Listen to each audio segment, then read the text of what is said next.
Oi, gente! Hoje eu vim falar sobre as minhas leituras do mês de outubro. Eu sei que esse vídeo tá muito atrasado, né? Saindo no final do mês, as minhas leituras de outubro. Mas eu fiquei toda atrapalhada esse mês pra gravar os vídeos. Mas antes tarde do que nunca, vamos aí pra um resumão das minhas leituras no mês do Halloween, porque eu fiz muitas leituras temáticas. Eu resolvi escolher livros que combinem com o Halloween, mas muitos deles são fantasia. Então eu peguei fantasias que tem algum elemento sobrenatural, consegui encaixar. Eu acho que a maioria das minhas leituras são assim, porque daí depois tem a leitura do Clássico Tube, que era a única que não se encaixava nessa categoria. Mas antes de começarmos, eu quero saber se você já é inscrito aqui no canal, porque se ainda não é inscrito, se inscreva, também curtam o vídeo e ativem o sininho para receber a notificação dos próximos vídeos. Então, eu comecei o mês, gente, lendo 2 livros da Vitória Schwab e eu gosto muito dessa autora, mas tem alguns livros dela que me decepcionaram e essas 2 leituras que eu li foram leituras incríveis, 5 estrelas favorita. Inclusive, gente, esse mês teve muitas leituras 5 estrelas. Foi o mês das leituras 5 estrelas praticamente. Então eu comecei o mês com A Cidade dos Fantasmas. Esse daqui é o primeiro livro de uma trilogia infanto-juvenil da autora. Ele é bem fininho, então foi muito rapidinho de ler. Aqui nós temos a Cassie como protagonista. Ela tem o poder, assim, de ver fantasmas. E isso começou depois que ela teve uma experiência, assim, de quase morte. E a partir disso também tem um fantasminha que passa a assombrar ela, que é o melhor amigo dela. O nome dele é Jacob. E daí, durante a história, a gente tenta descobrir, né, o que aconteceu com esse menino. Ela também, né, quer descobrir mais sobre isso. Eu acho que esse é um assunto que vai levando ao longo da trilogia inteira. E outra coisa legal é que os pais dela escrevem histórias de fantasmas. E eles são chamados pra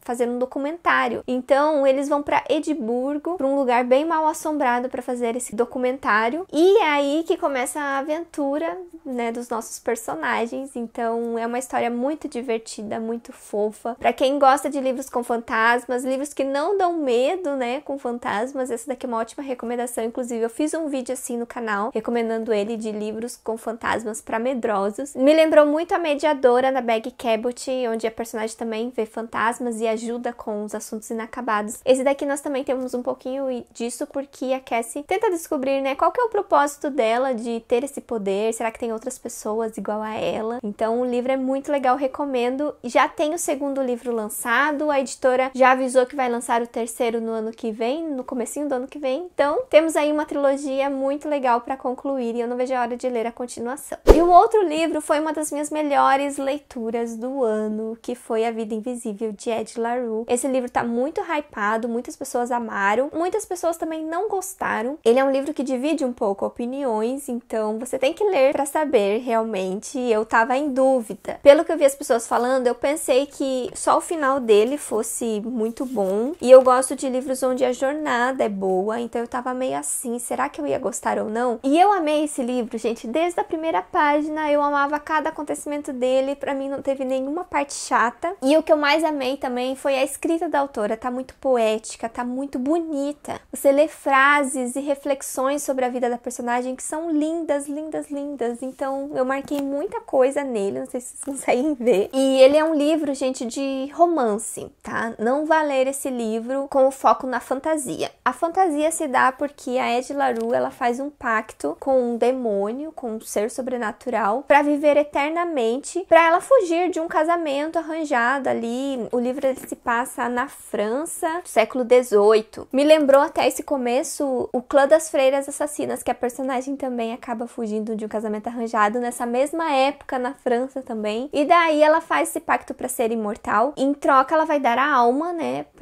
pro demônio. Mas daí o demônio fala, se você vai ser imortal, quando que eu vou, né, pegar a sua alma em troca? Daí ele coloca uma coisinha para ela ficar entediada, digamos assim, que é as pessoas não vão se lembrar dela. Então ela faz esse acordo sem saber disso, ela acaba descobrindo depois dessas entrelinhas do acordo. Então as pessoas não vão se lembrar dela, ela é esquecida. A partir do momento que a pessoa para de conversar com ela, vira as costas, não lembra mais dela, ela não consegue registrar a história dela, o nome dela em muitos lugares, porque ela tem que ser esquecível. Então isso é muito interessante ao longo da leitura. Você vê o tanto que a personagem necessita disso ao longo dos anos, o quanto ela quer deixar a sua marca marca. E como que ela faz, como que ela tenta deixar a sua marca ao longo desses anos aí que ela tá vivendo. É muito interessante ver como ela tenta fazer isso. Então, eu gostei muito do livro. Gostei muito de cada detalhezinho. E como eu falei, ele é voltado ao romance. Então, pra quem gosta de romances avassaladores e intensos e com muitas camadas, eu senti que isso daqui tem um romance com muitas camadas. Coisas inesperadas, assim, que eu não imaginava. Então, por isso que ele me surpreendeu muito. E eu fiz um vlog de leitura dele. Se você quer saber a minha reação ao longo de cada partezinha que eu fui lendo, mais ou menos, veja um vlog de leitura que eu vou deixar nos cards. E daí eu desencalhei um livro de fantasia sombria que eu tinha aqui há bastante tempo, que é O Labirinto do Fauno, do Guilherme Del Toro e Cornélia Funke. A Cornélia Funke é autora de Mundo de Tinta, né? Que é uma trilogia que eu já fiz resenha aqui no canal também, que eu gosto bastante. E daí o Guilherme Del Toro chamou ela pra trazer essa história que ele colocou nas telas pra um livro. E daí nós temos uma edição belíssima aqui da editora Intrínseca, com alguns detalhes e capa dura. E eu nunca tinha assistido esse filme, gente. Eu vou ter que assistir esse filme. Eu acho que se eu assistir, faz muito tempo, eu era criança, não lembro de nada. E no começo eu tava meio que confundindo com a história de Labirinto, que também tem labirinto, tem uma criança que tem um irmãozinho. Daí eu tava meio que confundindo, mas depois acaba sendo bem diferente. Essa história, gente, ela se passa na década de 40, numa Espanha fascista. A menina, ela tem 13 anos e ela ama ler. Agora o que eu lembrei que tem algumas ilustrações no livro também, que são belíssimas. Deixa eu mostrar alguma aqui, ó. Em algumas partes tem ilustrações. E daí, gente, a mãe da Ofélia, que é a protagonista, ela tá grávida e ela tem um padrasto horrível. Tipo, o padrasto dela é como se fosse o vilão da história. E daí ela meio que emerge aí nesse labirinto, nesse mundo mágico. E tem umas coisinhas, uns detalhezinhos assim que acontecem. E daí, gente, ela acaba encontrando esse fauno no labirinto e ele manda ela fazer algumas tarefas. Então o livro tem várias missõezinhas, assim, bem interessantes que ela acaba fazendo ao longo da história. E eu amei muito, gente. Foi um clássico que eu gostei muito de ter lido. E eu quero ver o filme, como eu falei pra vocês. E recomendo muito que vocês conheçam essa história também. A edição tá muito bonita, vale muito a pena. Daí, gente, desencalhei também O Príncipe Drácula, que é a continuação da série Rastro de Sangue. O primeiro livro era Jack o Estripador. Esse daqui é uma continuação bem direta. Você precisa ler o primeiro livro pra ler esse segundo. Apesar de nós termos uma aventura diferente da Audrey e do Thomas. No primeiro livro, eles eram aprendizes de medicina forense do tio dela, e daí eles estavam investigando as mortes do assassino em série Jack o Estripador. Alguns acontecimentos desse primeiro livro meio que abalaram a personagem, então ela tá ainda recuperando psicologicamente desses acontecimentos aqui nesse livro, e isso é muito bem trabalhado. Nesse segundo livro, eles estão indo pra Romênia, pra uma escola, pra uma academia de medicina forense, a Audrey e o Thomas, e daí tem meio que um mistério acontecendo nesse lugar. Algumas mortes em série também estão acontecendo e os corpos parece que foram mortos por vampiros, digamos assim, né? Porque o sangue é totalmente tirado do corpo. Daí tá tendo uma lenda ali na Romênia que o Vlad Dracul voltou dos mortos. O Vlad Dracul foi uma pessoa real, ele era muito cruel e também ele salvou, né, o lugar também. Então, para uns ele era o vilão, para outros ele foi um grande líder. E ele empalava as pessoas e meio que a forma que as pessoas estão morrendo lembrava muito o que o Vlad Dracul fazia. Então, eles estão com uma lenda, né?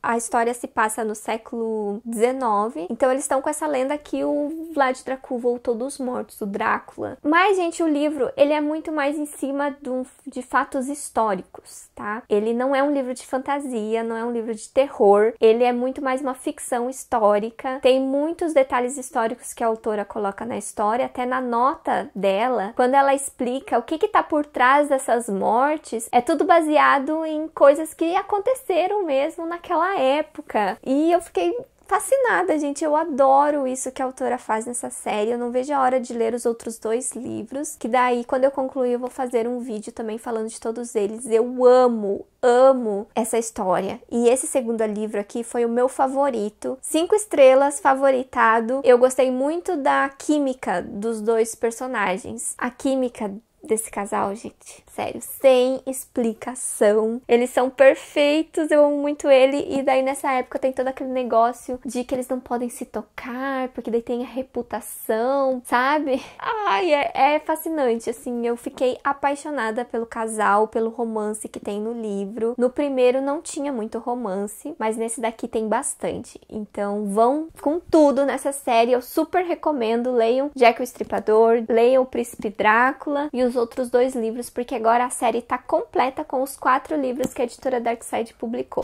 Daí teve mais uma leitura 5 estrelas, que foi a série The Witcher. Eu comecei a ler ela nesse mês de outubro, então eu li O Último Desejo e eu gostei muito, gente. São contos de um bruxo. Ele é meio que caçador de monstros. Então são várias histórias em que ele vai para algum lugar atrás de algum monstro, atrás de libertar maldições que estão acontecendo com esses monstros e tal. Então é muito, muito legal. Eu gostei muito. A história não é linear, né? Digamos, ele volta e conta uma história do passado.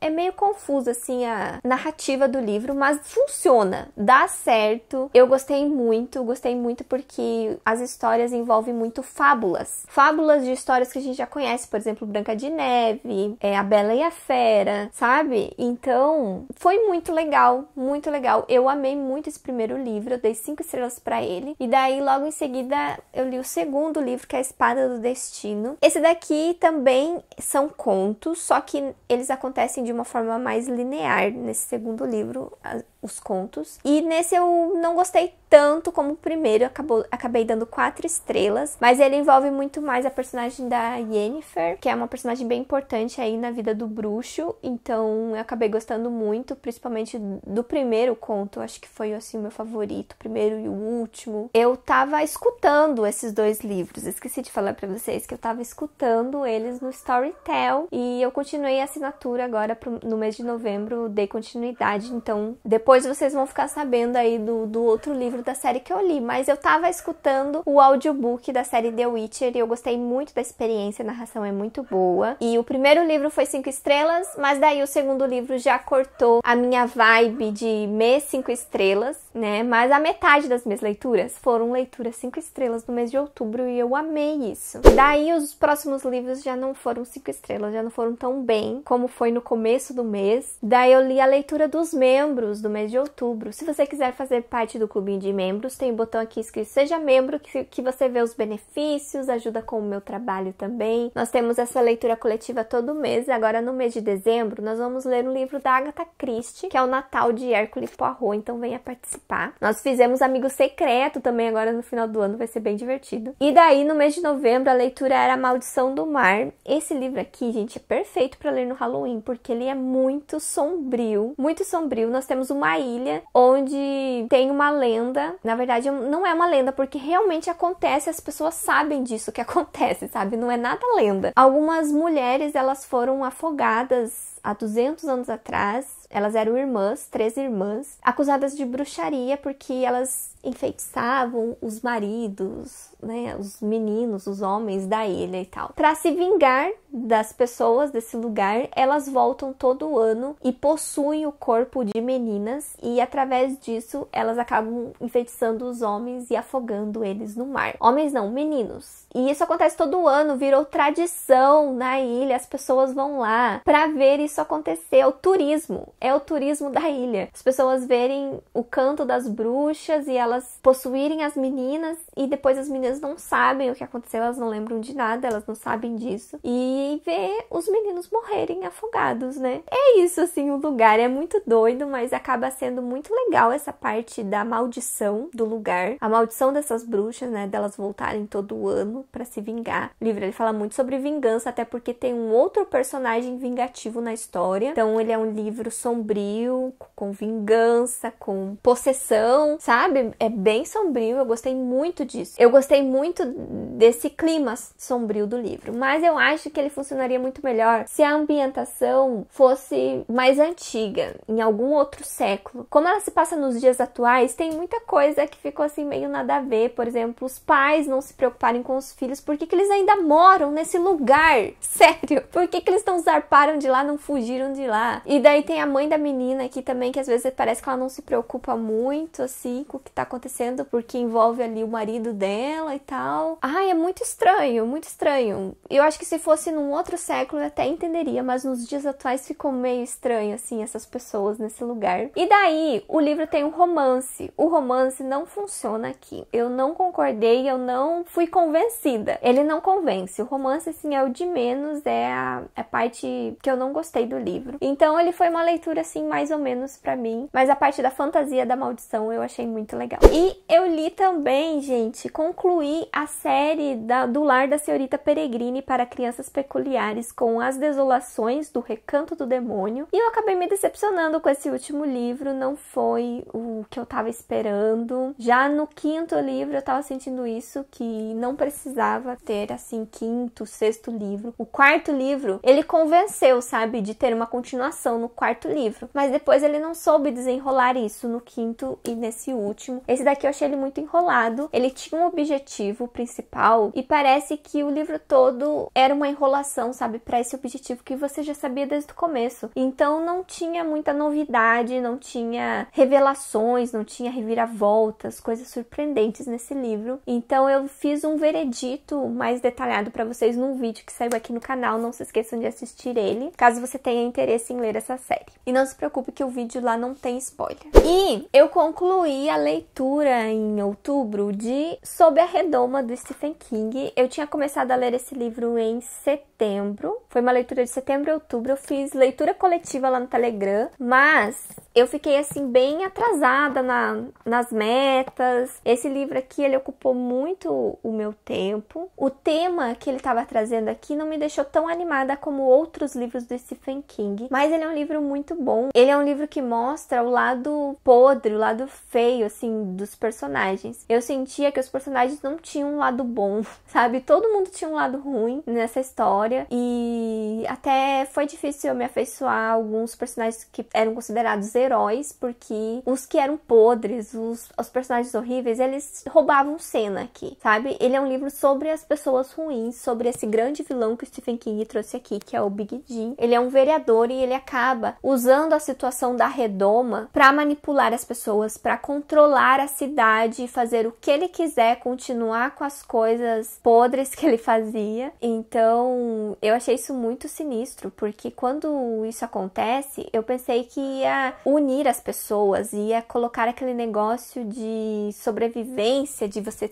formar um grupo e sobreviver, e depois ter outras consequências, as pessoas meio que enlouquecerem, terem algumas mudanças, né, na personalidade, nas atitudes. Mas não, desde o começo nós temos pessoas ruins e isso vai piorando, vai piorando. Tem muita matança. Aqui nessa segunda parte que eu li, muitas pessoas morrem, tem muitos personagens e outros personagens que você nem imaginava que tinha na história acabam morrendo também. Muitas mortes. O livro é muito sangrento, é muito violento. Tem umas coisas assim meio viajadas também. Não são viajadas de estranhas, são viajadas de interessantes. Achei até interessantes as coisas viajadas aqui nesse livro. A explicação sobre a redoma, ela decepciona, porque mais pelo fato de ser algo muito rápido, muito jogado aqui no final. Porque a explicação faz um pouco de sentido, é algo que me interessa. O livro ele é muito mais uma ficção científica, então eu tava interessada nessa explicação científica e tal, ou se era algo meio fantasioso, não sei o que. Eu tava muito interessada nisso e foi meio que muito rápido, foi só jogado ali no final muito rápido. Eu acho que se tivesse aberto melhor essa explicação, colocado assim mais detalhezinhos, ia ficar mais legal ainda. Mas não era o foco da história, né? O foco da história não era explicar a redoma, o foco da história não era a redoma, era os personagens, eram os vilões. Então por isso que o livro é muito bom e muito diferente. E E o tema dele, por ficar muito em cima de pessoas, não me chamou tanta atenção assim pra ser um livro favorito do autor. Eu dei 4 estrelas pra ele. Os meus favoritos do autor acabam sendo mais os livros sobrenaturais dele, que foi o It, o Iluminado, ou o Novembro de 63, que também tem algumas coisas meio fantasiosas, assim, de viagem no tempo, que são coisas que me interessam mais. E por fim, gente, eu li Os Três Mosqueteiros. Essa foi a leitura do Clube de Clássicos, então se você quer participar desse clube de leitura, já tem todas as leituras do ano que vem programadas, tem os links aqui na caixa de descrição. Cada mês de cada leitura eu faço um grupo diferente, um pouquinho antes do mês começar, porque todas as leituras começam no dia 1º de cada mês. Então fique atento se você quer participar de alguma dessas leituras, é só ficar de olho nas descrições dos vídeos, que tem os links sempre atualizados. E Os Três Mosqueteiros, ele é do mesmo autor do Conde de Monte Cristo, que eu gostei muito. E esse daqui, ele também trouxe uma história de vingança. E isso me surpreendeu, eu não esperava que ele trouxesse esse tema aqui também, que foi muito bem desenvolvido no Conde de Monte Cristo. E aqui ele trouxe alguns personagens vingativos, principalmente uma mulher com sangue nos olhos. Eu fiquei muito chocada assim com essa personagem. E a união desses mosqueteiros, o sonho do protagonista, né, como que é desenrolado ao longo da leitura. E também todo o envolvimento dele na parte histórica do livro é bem rico, assim. O autor, ele trouxe muitos fatos históricos, que é sobre a guerra da França e da Inglaterra. E então, se você gosta de temas históricos em clássicos, esse livro aqui é muito bom. Esse passa no século XVII, o autor envolveu os personagens nisso, então ficou bem interessante a trama política. Eu acho que esse livro aqui, ele é muito mais um livro político do que um livro novelão, mas ele tem o novelão, tem aqueles bafafá, tem muita traição, tem vingança, como eu falei pra vocês, tem muitas polêmicas assim entre os personagens, um novelão mesmo também, no meio de vários conflitos políticos. Então, se você quer saber mais sobre essa leitura, tem um vídeo aqui no canal também que eu vou deixar nos cards. Eu espero que caibam todos os vídeos que eu mencionei aqui nos cards, porque teve bastante conteúdo sobre essas leituras. E é isso, gente. Eu espero que vocês tenham gostado das minhas leituras do mês do Halloween. Se você ficou interessado em ler algum desses livros, tem os links de todos eles na caixa de descrição. Se você concorda com alguma dessas leituras, com a minha opinião também, me conte aqui nos comentários. Aqui do lado eu vou deixar a playlist com as outras leituras dos outros meses e eu vejo vocês no próximo vídeo. Tchau!